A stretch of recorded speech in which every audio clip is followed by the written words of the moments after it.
ছাদে ছোট একটা গাছ লাগিয়েছিলাম, কুমড়ার গাছ, কিন্তু অনেকগুলা ধরেছিল, সবগুলা পচে গিয়েছে আর রয়েছে একটা কুমড়া। আজ এটাকে তুলে নেব গাছ থেকে।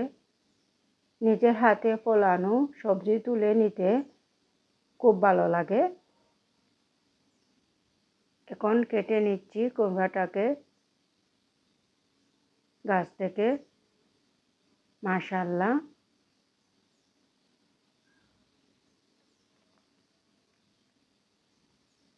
আর এখান থেকে কিছু কুমড়ার পাতা তুলে নিচ্ছি। কুমড়ার পাতা দিয়ে ভর্তা খেতে আসলে খুব ভালো লাগে, খুব মজা হয়।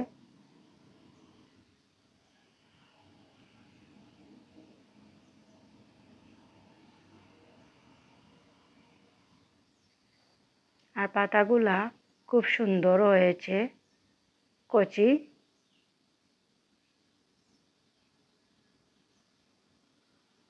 দেখুন মাশাআল্লাহ, গাছ থেকে তুলে নিয়েছি পাতা আর কুমড়াটাকে। মাশাআল্লাহ, নিজের হাতে ফলানো সবজি। এখন কুমড়াটাকে রান্না করব। এখন অফ ক্যামেরাতে কেটে নিব। আর চিন্তা করেছি কি দিয়ে খাওয়া যায় মজা করে। এখানে নিয়েছি দেশি মুরগি। দেশি মুরগির চামড়া সহ খেতে কিন্তু খুব ভালো লাগে। মাংসকে ধুয়ে নিয়েছি আর মাটির পাতিলে নিয়েছি। মাংস দিয়ে খাওয়ার জন্য কুমড়া বড় বড় করে কেটে নিয়েছি আর পানি দিয়ে ভিজিয়ে রেখেছি, পরে ধুয়ে নেব রান্নার সময়।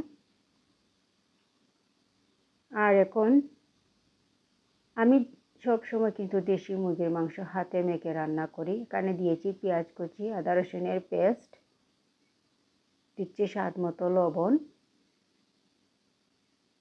দিয়েছি এখানে 1 চামচ মরিচের গুঁড়া, 1 চামচ হলুদের গুঁড়া, 1 চামচ ধনিয়ার গুঁড়া,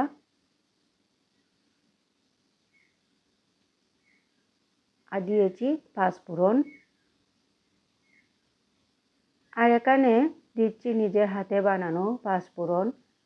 এই পাঁচফোড়ন দেওয়ার পর কিন্তু খুব সুন্দর একটা স্মেল হয় তরকারির মধ্যে। দিয়েছি এখানে দারচিনি, তেজপাতা, এলাচ, আর দিচ্ছি পরিমাণ মতো তেল। এখন মশলাগুলা মাংসের সাথে মিশিয়ে নিচ্ছি ভালো করে নেড়ে ছেড়ে।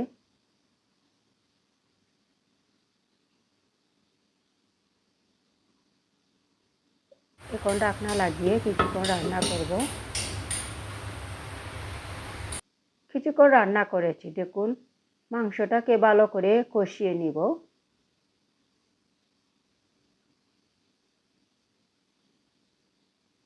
মাংস যত কষানো হবে খেতে কিন্তু খুব মজা হয়। এখন ঢাকনা লাগিয়ে আরও কিছুক্ষণ রান্না করব। আরও কিছুক্ষণ রান্না করেছি, নেড়ে ছেড়ে দিচ্ছি আর ভালো করে কিন্তু কষিয়ে নিয়েছি মাংসকে। এখন দিয়ে দিচ্ছি ঝুলের পানি। ঝুলের পানি একটু বেশি করে দিব। দেশি মুরগির মাংস সিদ্ধ হতে অনেক টাইম লাগে, সেজন্য ঝুল একটু বেশি করে দিয়েছি আর নেড়ে চেড়ে দিচ্ছি। যতক্ষণ না মাংস সিদ্ধ হবে ততক্ষণ কুমড়া দেওয়া যাবে না। কুমড়া যখন মাংস যখন সিদ্ধ হয়ে যাবে তখন কুমড়া দিয়ে দিব।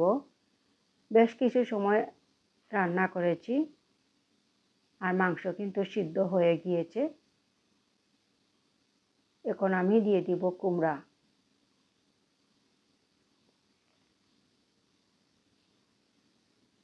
কুমড়া দিয়ে দিচ্ছি।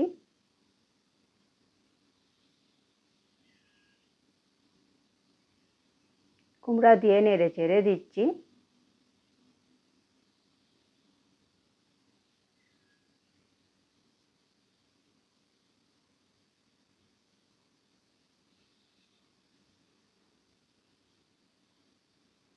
এখন ঢাকনা লাগিয়ে রান্না করব।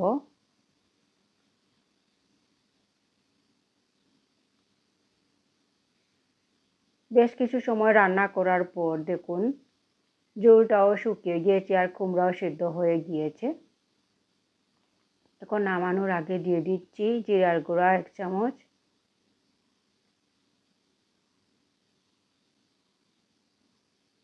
এখানে সবজি রান্না করছি সেজন্য ধনিয়ার পাতা দিয়েছি।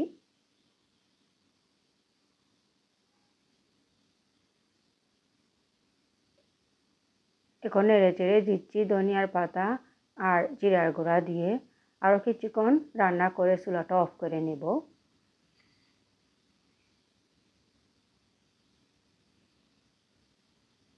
এখন ঢাকনা লাগিয়ে দিয়েছি। দেখুন চুলাটা অফ করে নিয়েছি বেশ কিছু সময় আগে। আর দেখুন তরকারির কালারটা কতটা সুন্দর হয়েছে, মাশাআল্লাহ।